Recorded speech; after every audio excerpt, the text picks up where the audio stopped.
हरे राम हरे कृष्णा, तेरी आंखें भूल भुलैया, बातें हैं भूल भुलैया, तेरे सपनों की गलियों में आमी जे तुम्हार शुभ जे तुम्हार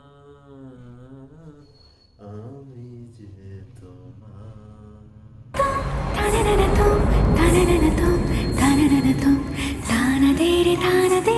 हेलो अस्सलाम वालेकुम, welcome to another episode of देखो विद जरियान। मैं इमीडिएटली उसी वक्त अपनी रिवायत को तोड़ते हुए आ रहा हूँ क्योंकि आज अनाउंसमेंट हुई है मेरे पसंद के टाइम पे, because the guy is back. हमारा Rooh Baba is back. Biggest blockbuster of 2022 India की, जो कि थी Bhool Bhulaiyaa 2, is back with another part. वो है भूल भुलैया 3, द हॉरर कॉमेडी, जिसने पिछले साल मेरे लिए वो बिगेस्ट ब्लॉकबस्टर इसलिए बिकॉज किसी ने उम्मीद नहीं की थी कि ये फिल्म इतना चलेगी, जबकि दृश्यम 2 और ब्रह्मास्त्र ने उससे ज़्यादा बिजनेस किया। बट जब वो फिल्म आ रही थी लोगों को था कि हाँ यार ठीक है, मतलब फ्रेंचाइज है, चल जाए शायद। बट 13 करोड़ की ओपनिंग से 15 करोड़ ऑलमोस्ट लगभग से लेकर 180-190 करोड़ तक उस फिल्म ने जो बिजनेस किया था, that was just outstanding. Kartik Aaryan को from a star to superstar बनाया। ऑब्वियसली शहजादा के साथ उसके सर का ताज थोड़ा उतर आया है and is again back with the sequel.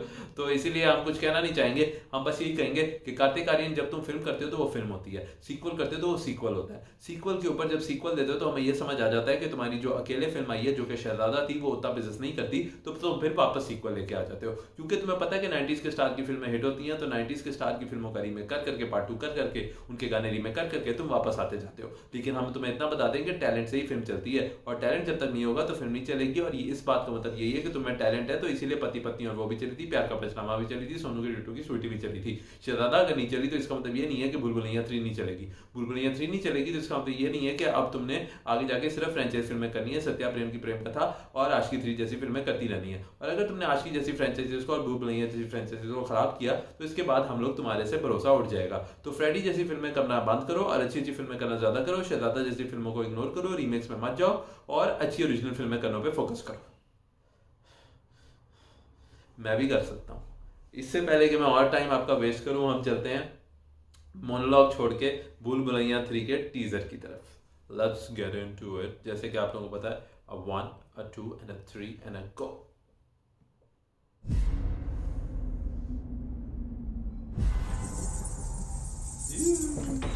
मोंजूलेका। क्या लगा? कहानी खत्म हो गई? लगा था? दरवाजे तो बंद होते ही हैं, बिल्कुल होते हैं। ताकि एक दिन फिर से खुल सके। क्या बात है, कुंडी ना खड़का।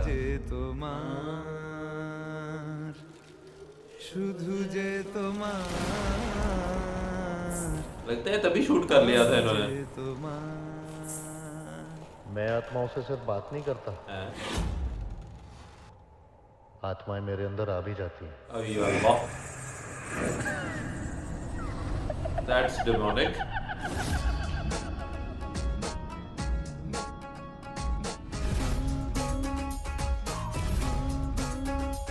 एनालिस बज़मी फिल्म। वाह यार, ये तो मुझे लग रहा है उसी गाने के शूट के वक्त ही इनको पता था और इन्होंने शूट करके रख लिया था। दिवाली 2024, मतलब कि अगले साल। इस साल तो टाइगर आ रहा है विद जोया एंड पठान, तो अगले साल दिवाली पे ये आ रही है, तो ये तो बड़ा कमाल हो गया। मुझे नहीं लगता है सोलो रिलीज होगी, और अगर ये इस टाइम पे आएगी। अनीस बज़मी तो शाहिद कपूर के साथ फिल्म कर रहे थे, लेकिन खैर वापस आते हुए आई एम डैम एक्साइटेड। मुझे नहीं पता कि ये स्टोरी कैरी फॉरवर्ड होगी या ये एक रू बाबा की एक और एस्केपेड होगा।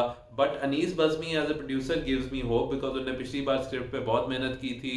छोटा पंडित होगा, सब होंगे। आई होप सिनेमा में देखने को मिले हमें भी ये फिल्म, और आई रियली होप भूल भुलैया को फिर से ना रिक्रिएट कर दें, टाइटल ट्रैक को इस बार एक और बार रिक्रिएट ना कर दें। कोई नया गाना लेके आए, नई फील लेके आए, नया हॉरर कॉमेडी लेके आए और अच्छी स्क्रिप्ट पे काम करें, तो आई एम डेफिनेटली श्योर कि ये फिल्म उससे डबल ट्रिपल बिजनेस करेगी जो पिछले ने किया था, और इस बार ओपनिंग तो दहाड़ मार के लेगी। सो आई वुड से कि कार्तिक का ये बड़ा स्मार्ट डिसीजन है कि जहां एक फिल्म फ्लॉप हुई वहीं पे कुछ अरसे में अनाउंसमेंट कर दी। But actually I am more excited to see him in Satya Prem Ki Katha, जो कि कियारा एडवाणी के साथ उनकी रोमांटिक फिल्म आ रही है। बिकॉज उसमें उनकी इमोशनल रेंज दिखने को मिलेगी, उनका रोमांस देखने को मिलेगा, जो कि बड़े अरसे से लव आजकल में, चाहे वो फिल्म ना चली हो, बट जो वो 90s वाला पार्ट उनका दिखाया था ऑफ यस्टर ईयर्स, वो बहुत अच्छा किया था कार्तिक ने, और वो स्टोरी भी बहुत अच्छी थी। सो आई एम रियली होपिंग कि वो सब हो, बट भूल भुलैया से कॉमेडी एंटरटेनमेंट की बहुत सारी उम्मीदें जुड़ी हुई हैं, और मैंने पिछले दिनों ही फिर से देखी है, सो आई एम प्रीटी एक्साइटेड कि इसमें क्या होगा। आई रियली होप आप लोग भी हों।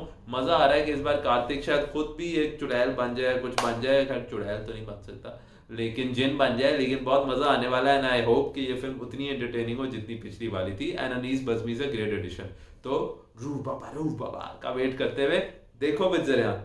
लाइक शेयर और सब्सक्राइब ना भूलना।